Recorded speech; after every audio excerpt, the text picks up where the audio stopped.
Assalamualaikum warahmatullahi wabarakatuh. Nama saya Kiki Putri Amelia. Saya perwakilan dari kelompok yang beranggotakan Hilma Alfiani, Natalia Puspitasari, dan Rosa Rohmasya. Pada video kali ini, kami akan membahas modul pertemuan 9 yang berjudul Perencanaan Kebutuhan Bahan dan Manufaktur Just in Time. Mari langsung ke pembahasannya. MRP, Material Recruitment Planning. Material Recruitment Planning merupakan suatu teknik atau prosedur logis untuk menerjemahkan jadwal produksi induk atau JPI dari barang jadi atau end item menjadi kebutuhan bersih untuk beberapa komponen yang dibutuhkan untuk mengimplementasikan JPI. Selanjutnya, tujuan Material Recruitment Planning. 1. Meminimalkan persediaan di mana pembelian bahan dilakukan sebatas yang diperlukan saja. 2. Mengurangi resiko karena keterlambatan produksi atau pengiriman. 3.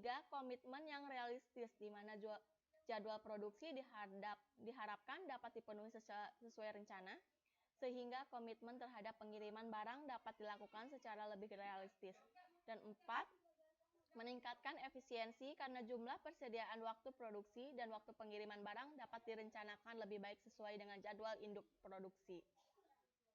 Keuntungan MRP atau Material Requirement Planning. Yang pertama, dengan menggunakan MRP, investasi persediaan dapat ditekan serendah mungkin.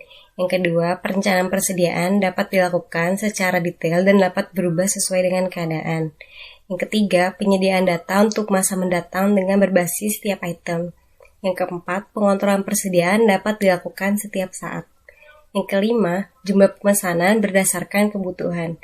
Dan yang terakhir, fokus pada waktu kebutuhan material. Selanjutnya, pengoperasian sistem manfaat MRP. Netting adalah proses perhitungan kebutuhan bersih yang besarnya merupakan selisih antara kebutuhan kotor dengan keadaan persediaan. Loading adalah menentukan besarnya pesanan setiap individu berdasarkan pada hasil perhitungan netting. Offsetting bertujuan untuk menentukan saat yang tepat untuk melaksanakannya perencanaan pemesanan dalam memenuhi kebutuhan bersih yang diinginkan lead time. Selanjutnya yang terakhir, Exploding adalah proses perhitungan kebutuhan kotor untuk tingkat level di bawahnya berdasarkan pada rencana pemasaran. Baiklah, saya akan menjelaskan tentang pengertian just in time. Just in time itu sendiri adalah suatu sistem yang memusatkan pada eliminasi aktivitas pemborosan dan cara memproduksi produk sesuai dengan permintaan konsumen dan hanya pembeli bahan sesuai dengan kebutuhan produksi. Selanjutnya, tujuan strategis JIT. Tujuan strategis JIT ada dua. Yang pertama, meningkatkan laba. Yang kedua, memperbaiki posisi persaingan perusahaan. Tujuan dari JIT ini adalah menghasilkan suku cadang dalam ukuran lot 1. Dalam banyak hal, metode ini secara ekonomis tidak layak karena adanya biaya satu yang lebih tinggi dibandingkan dengan biaya penyimpanan inventory.